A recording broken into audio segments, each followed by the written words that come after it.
Section 44AA is all about compulsory maintenance of books of accounts.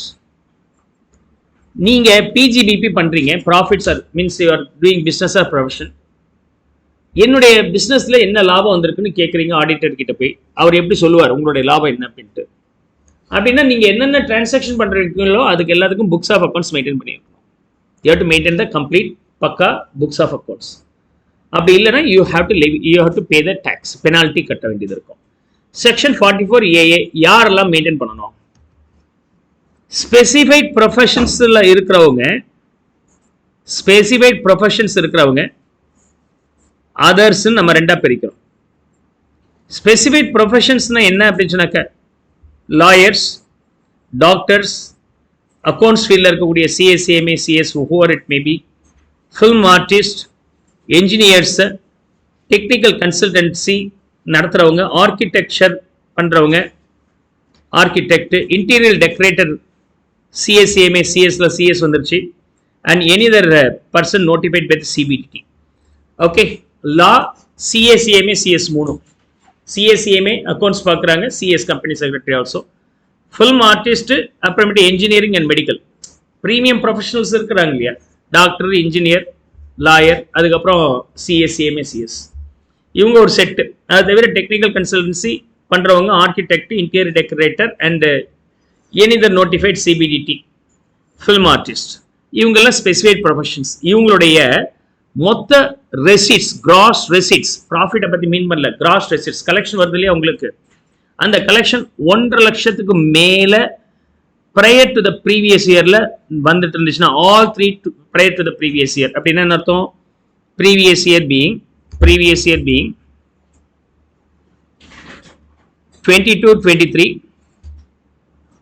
21-22 being the prior to the previous year, இதுக்கு முன்னாடி இருக்கக்கூடிய previous year, 20-21, 19-20 prior to the previous year 1, 2, prior to the previous year number 3.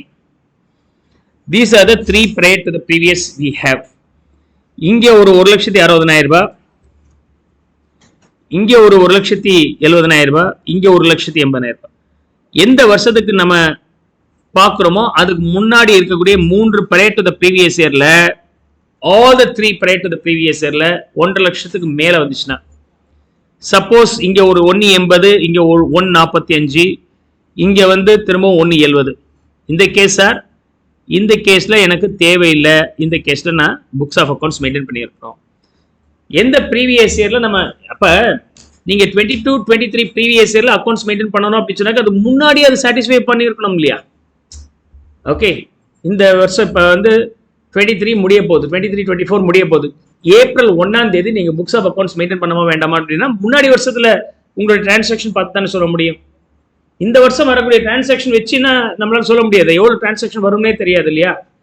இந்த ஆண்டு நீங்கள் 1.5 லட்சம் cross ஆச்சுன்னா நீங்கள் books of accounts maintain பண்ணால் எனக்கு தெரியாது இல்லையா, கிராஸ் ஆகுமா ஆகாதுன்ட்டு. அப்படின்னா எந்த வருஷத்தை நம்ம மேண்டேட்டரியாக புக்ஸ் ஆஃப் அக்கௌண்ட்ஸ் மெயின்டைன் பண்ணணும்னு நினைக்கிறோமோ அதுக்கு முன்னாடி இருக்கக்கூடிய 3 prior to the previous yearல எல்லா வருஷமும் 1.5 லட்சத்துக்கு மேலே போயிடுச்சுன்னா இந்த ப்ரீவியஸ் இயர்ல இருந்து நீங்கள் புக்ஸ் ஆஃப் அக்கௌண்ட்ஸ் மெயின்டைன் பண்ணியாகும். You have to maintain the books of accounts from this current year. Is that clear?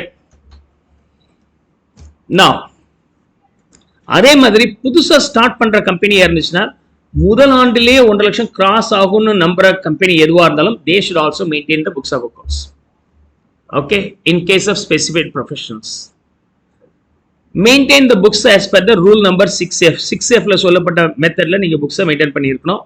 And otherwise maintain books required for AO for the assessment. Assessing officer, AO ன்னு சொன்னால் assessing officer in short we'll call.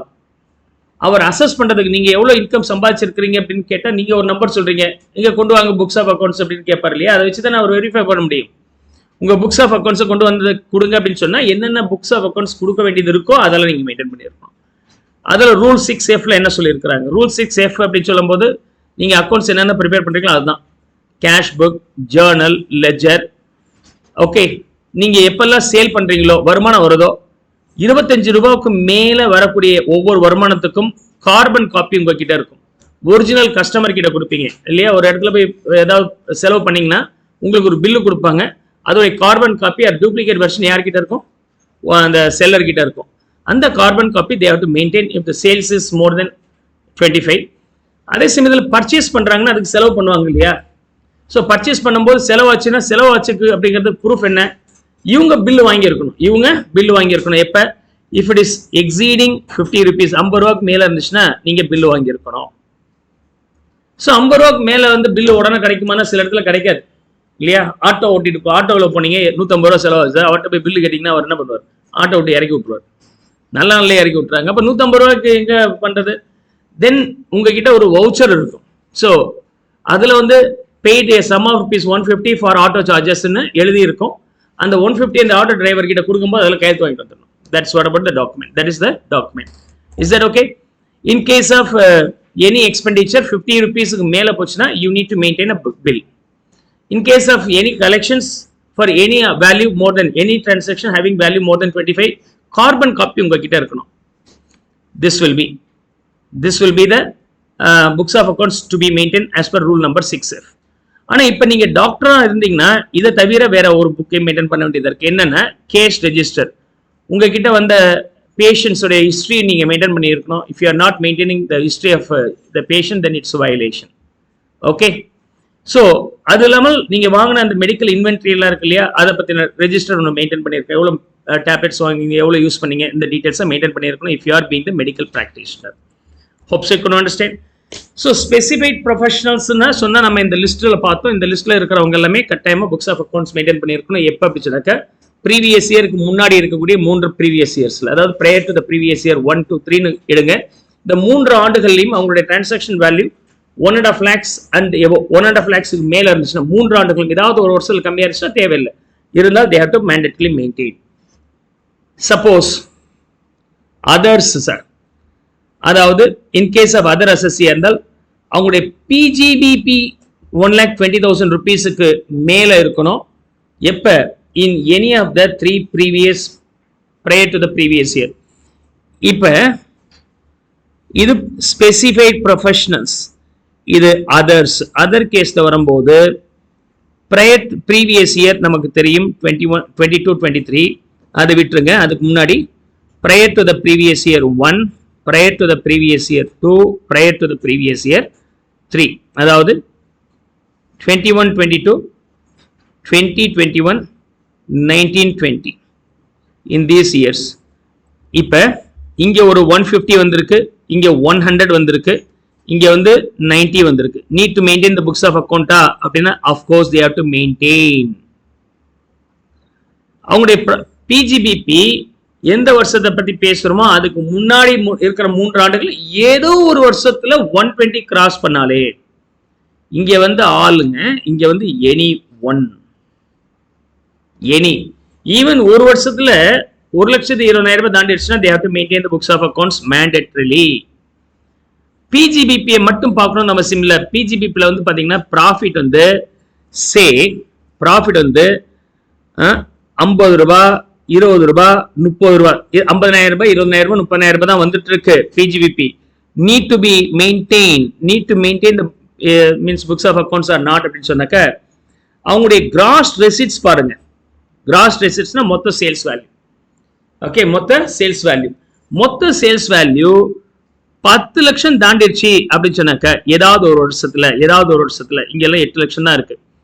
ஒரு வருஷத்துல 10 லட்சம் ஜாஸ்தி ஆனாலும் சரி, ஆட்டோமேட்டிக்கா of course இந்த 2 கண்டிஷன் பார்க்கும்போது they have to maintain the books of accounts. ஒன்னு லாபத்தை மட்டும் பாருங்க. லாபத்தை பார்க்கும்போது ப்ரீவியஸ் இயருக்கு முன்னாடி இருக்கக்கூடிய 3 prior to the previous yearல 3 prior to the previous yearல அவங்களுடைய ப்ராஃபிட் 1,20,000க்கு மேல ஏதாவது ஒரு வருஷம் இருந்தாலும் they have to maintain the books of accounts. இந்த ஒரு கண்டிஷன் மட்டும் கிடையாது. இந்த ப்ரீவியஸ் இயர் விட்டு அதுக்கு முன்னாடி இருக்கக்கூடிய 3 prior to the previous year உடைய கிராஸ் ரெசிட்ஸ் எவ்வளவு இருக்குன்னு பாருங்க. அது வந்து 10 லட்சத்துக்கு மேல போனாலும் ஏதாவது ஒரு வருஷம் they have to maintain the books of accounts. அதே சமயத்துல நியூலி செட்டப் பிசினஸ் ஆக இருந்துச்சு அப்படின்னு சொன்னாக்க முதல் வருஷமே அந்த லிமிட்டை எக்ஸிட் பண்ணோம் அப்படின்னு சொன்னாக்க you have to maintain the books of accounts. Is that okay? இவங்க என்ன மெயின்டைன் பண்ணி இருக்கணும்? Maintain the books as per the rule number 6F. Okay, otherwise any other book required to be maintained for the assessing officers assessment requirement. assessing officer எல்லாம் கேட்டு வாங்குறாருன்னா அதை நீங்க maintain பண்ணி இருக்கணும். Okay, in case of individual or huff, Individual and half, the limit will be 2.5 lakhs for total income of for business or professions. அதே சமயத்தில் cross ரெசிஸ் வந்து 25 lakhs மாற்றிங்க. Okay, individual and ஹாஃபுக்கு மட்டும் இந்த லிமிட் வந்து ப்ராஃபிட் கேஸில் வந்து 1.2க்கு பதிலாக 2.5 lakhs எடுத்துங்க.